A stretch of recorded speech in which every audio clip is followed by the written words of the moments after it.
Hey there, internets. So, I wanted to do a video tonight because of something I saw, namely on Tim Pool, but then I saw on Liberal Hive Mind and Matt Walsh talking about something similar. And Tim Pool really inspired what I want to talk about. But then I'm going to go back to working on the fish tank behind me, which will be hopefully up and running by the time I get done Sunday. Um, so I'm watching Tim Pool, and it's his final segment today. And he brings up that millennials are saying they're not lazy, but they are. Well, you know what? They're not just lazy, they're ignorant. Because, yes, they are lazy. You see all these videos. Matt Walsh and Liberal Hive Mind shared one of some gal right out of college. They talk about the same person complaining about working a 9 to 5 and how they took them an hour to get to work and an hour to get back. And they had no energy and no time. Well, it's called Welcome to Adulthood. And if you're going to work a job that's going to pay well, you're possibly going to be working more than 8 hours a day.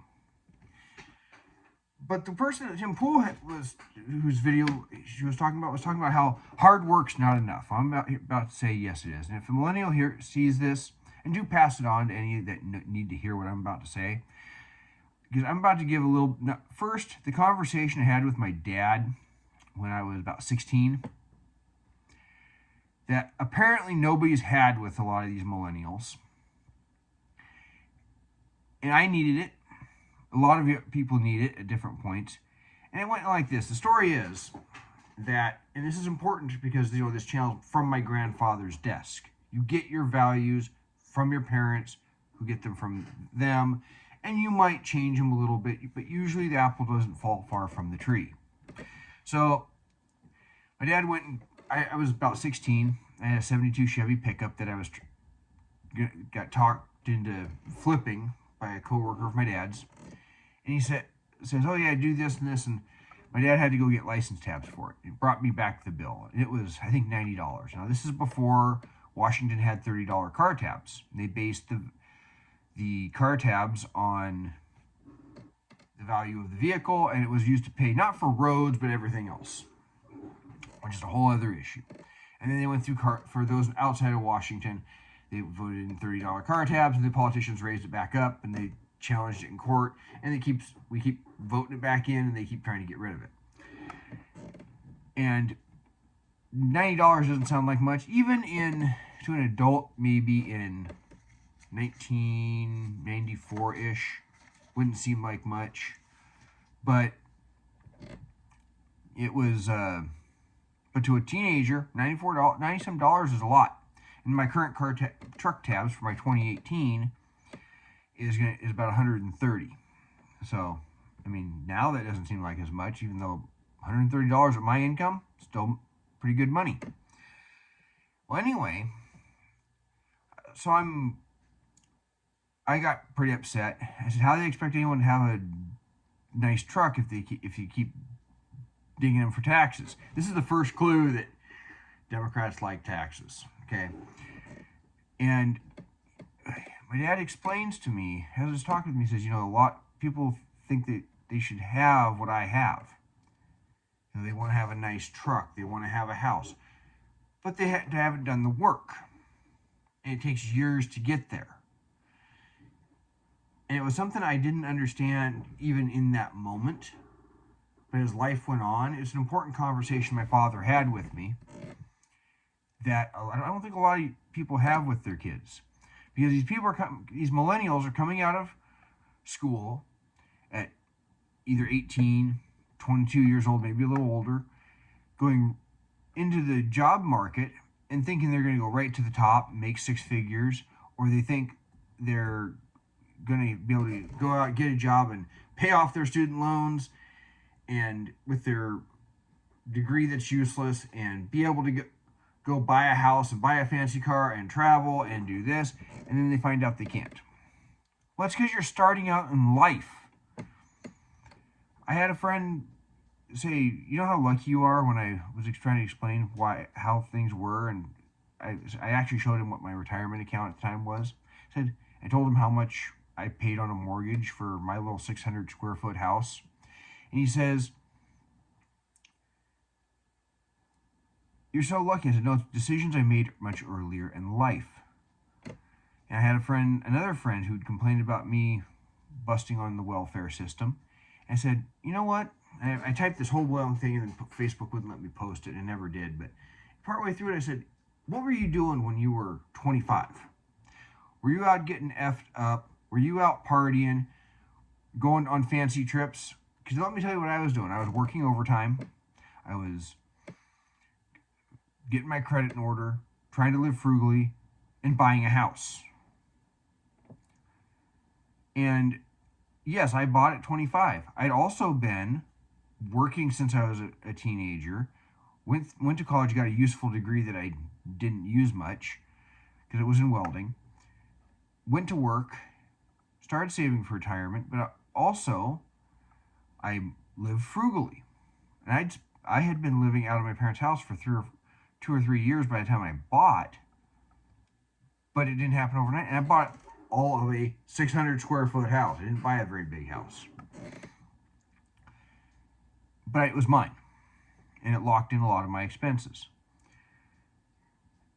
And a lot of people don't understand that those decisions take time. And when I was buying a house, the gal that was doing my mortgage, I went to a first-time home buyer class, and she said, you know, when I bought my husband at the time and I bought our first house in our 30s, and typically back then when I started doing writing mortgages, people bought in their 30s. I actually looked it up. It was actually in that time frame, about 29. And people had larger down payments and were married. And now we're seeing people that are in their early 20s. And this is in 2004, mind you. I took the class in 2003. Seeing people in their 20s and very little down payment, or sometimes no down payment. And so talking about how the housing market had changed. My dad I think he turned 40 the year he bought the house I grew up in. And that was after living up in the Skagit Valley for 4 or 5 years, single income. Well, times have changed in that regard. But here's the thing, a lot more women went into the workforce. Guess what? People have more disposable incomes. They buy bigger houses. And this is where I wanted to get into some of these things. It's not criticism of Tim Pool, which is why I bring up Tim Pool's thing, is that for his point that millennials are lazy, they are. But they're also ignorant because they don't bother with a simple Google search to find out what the real reality of the world is. And I will include some links when this video goes up. You look at the BLS jobs report and the last Jolts report. So the jobs report put out by the Bureau of Labor Statistics and the Jolts report, which is job openings, layoffs, and turnovers. And you find out there's an estimated job and a half available per worker available. There's not much more jobs than people right now. But you have to have training sometimes in the right thing to get that job. And so you can't blame immigration by itself for wages stagnating. In fact, the adjusted for inflation by some stats I found, which I will include in the link below, the average income of a first-time home buyer is in line with what it was in the 70s. Okay? So, but they are buying more house compared to their income. And part of that can relate to what are interest rates, so what can you afford? Absolutely. When I probably bought closer to 2.5 times my annual income at the time. And all right, so that's part of it. When it comes to some of these things, don't get a degree that's useless so you're not paying student loans you can't pay back. And think about where you go to college. But this person that Tim Pool was criticizing, he was giving his suggestions of find a roommate, live on the couch, go move elsewhere. Moving elsewhere is not so simple, but he makes a point. If you're going to pursue a lifestyle that's in the city, it's going to necessarily be more expensive. versus out in Podunk, Skagit County in comparison to Seattle. What's your job choice? If you're going to be a barista, you're not going to make as, because you got a degree in post-feminist lesbian dance therapy, you're not going to make as much money as a welder, electrician, certain people in sales, banking. You could make a lot more money in certain areas. But staying on just the housing part, I did some other research for other reasons. Now, some of you might, if you go back through my old videos, when I was getting my house back to condition where I could live in it after being flooded, I decided to rewire it.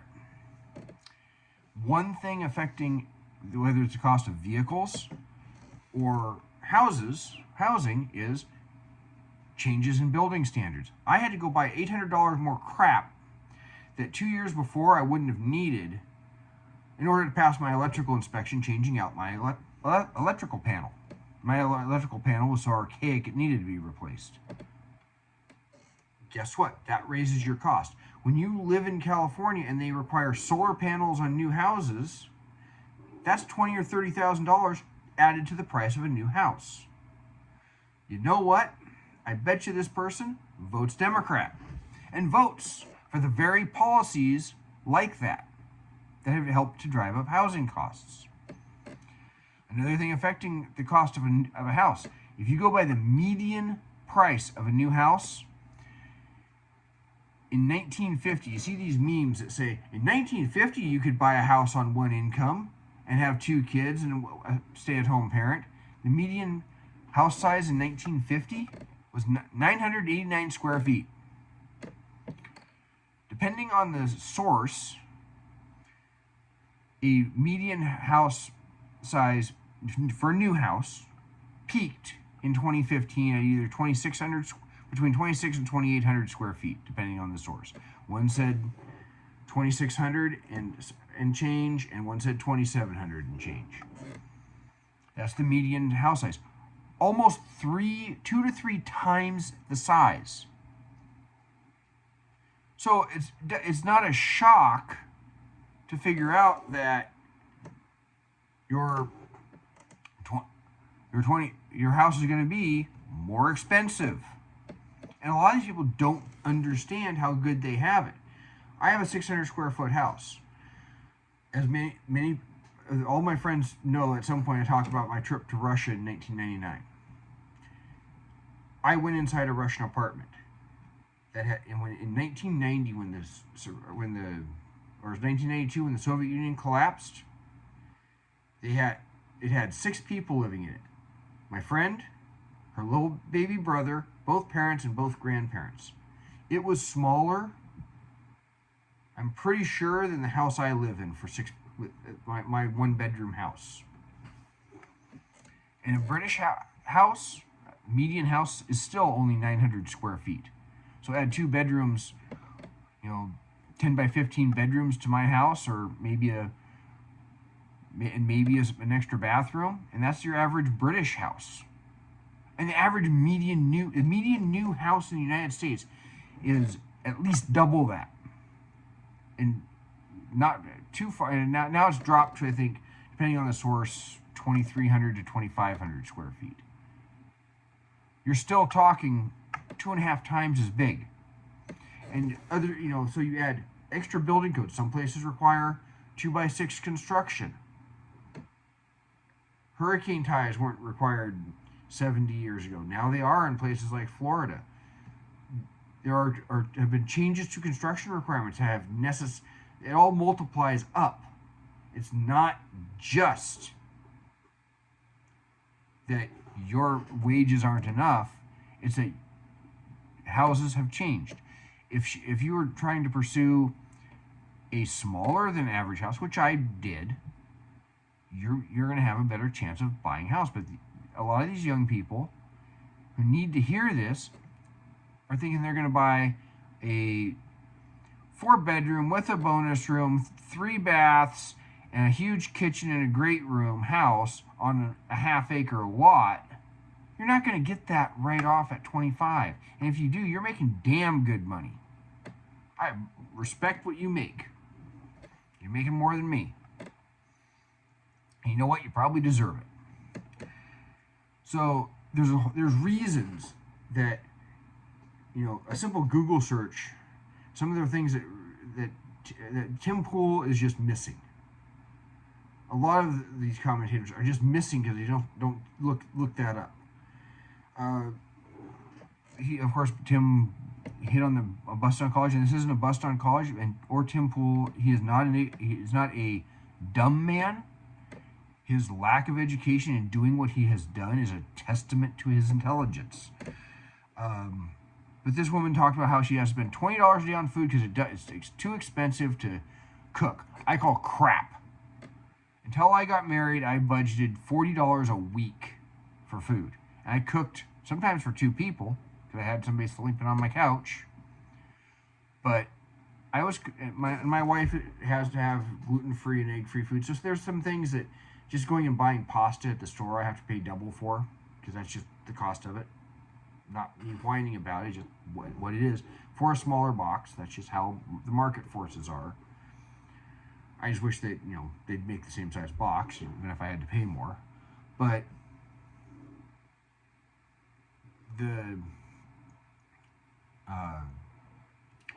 when you cook your own meals, if you learn how to cook, I don't mean throw something that's pre-made in the oven. I mean actually learn. It's not hard.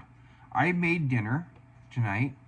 I made chicken breast stuffed with cream cheese, and onion mix, wrapped in bacon and mashed potatoes and some frozen peas.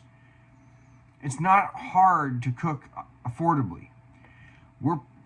I'm not managing on $40 a week, and I can blame Joe Biden in part for that. Again, if you vote Democrat, all this inflation, that's your fault. All you that sat there listening to Obama and the Democrats about how they could just keep spending and spending. Don't blame me for the inflation that you voted for.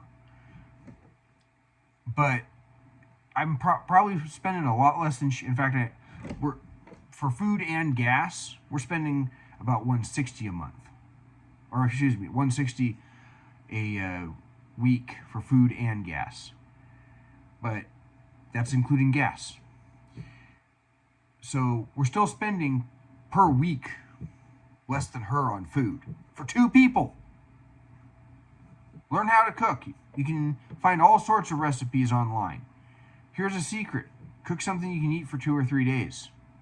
Buy bulk packs, repack them, put them in your freezer when stuff is on sale. And then when you say, oh, the chicken thighs have gone up, I guess I won't buy, I'll eat out of my freezer. You can do that. So she's way overpaying for food. No clue about how good she has it there. She talked about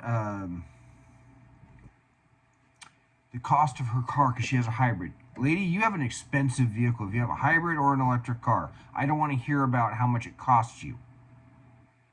End of story. Go talk to the people that have a $1,000 car. I've been there.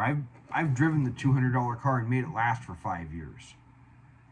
People do that. In fact, I was driving a '67 Ford pickup when I bought my house. I kept it around until 2020. Instead of fixing it, I got rid of it because I was replacing a septic tank and I wanted it gone. And I'd already bought my 2018 pickup. Okay, you don't need an expensive car. You could live frugally if you chose. You choose not to. And this is something that a lot of these millennials have. And if you're going to sit there and take Tim's advice, which is legitimate advice, have a longer commute, find a different job, move out of the cities. And I'm not truly out in the countryside, but I'm not truly in the city either because I'm in a rural village area, as they call it. Whatever you do, all of the policies that you have pushed, you have voted for. When you vote for constantly left-wing people for your city council and your county council, and they pursue policies that do not build more housing, that is going to directly, this is policy affecting your life that directly affects you and your rent and your chances to buy a house. Because I don't care how much you want to play the free market doesn't deliver game, how many you want to subsidize housing, how much you want to put a cap on rent, any of it. It doesn't matter. If you don't build more housing and you got more people moving in, somebody's going to be left out. Somebody's not going to have a place to live because there's just not going to be enough available. So you need to change the way you vote if you want to make the changes so that you can afford stuff better. Change the way you vote. Stop voting for restrictive policies on housing. Stop voting for policies that force you into more expensive electric and hybrid vehicles. Stop voting for soft on crime policies that drive up the cost of what you buy retail. And for damn certain, if you move to one of these red areas because you're taking the advice of somebody like Tim Pool who says get out of the cities, for God's sake, don't bring your left-wing politics with you. Maybe it's time you start listening to some of us red state voters, because some of us might actually have an clue about what we were doing because we've been there. We've lived poor. We've made we've had to work within the limits of our wages. We've made do, and we also know what works. So take that into account. You're not going to have everything overnight. You're going to have to prioritize. Do you want to travel or do you want to buy a house? You have to make those decisions. Do you want to go out drinking with your friends on Friday night, or do you want to live frugally? Now, granted, I didn't have the social life. People didn't want me to be their designated driver. But, do you want to get screwed up and smoke dope, or do you want to advance your life? Those are decisions you have to make. Are you going to take the extra day off, or are you going to go work the overtime? Those are decisions you make. Because I got news for you. Life is work, and that's part of being an adult. So, I want to see these people do better. That is actually what conservatives want for people, but they got to do it. We can't do it for you. Until then, you all take care.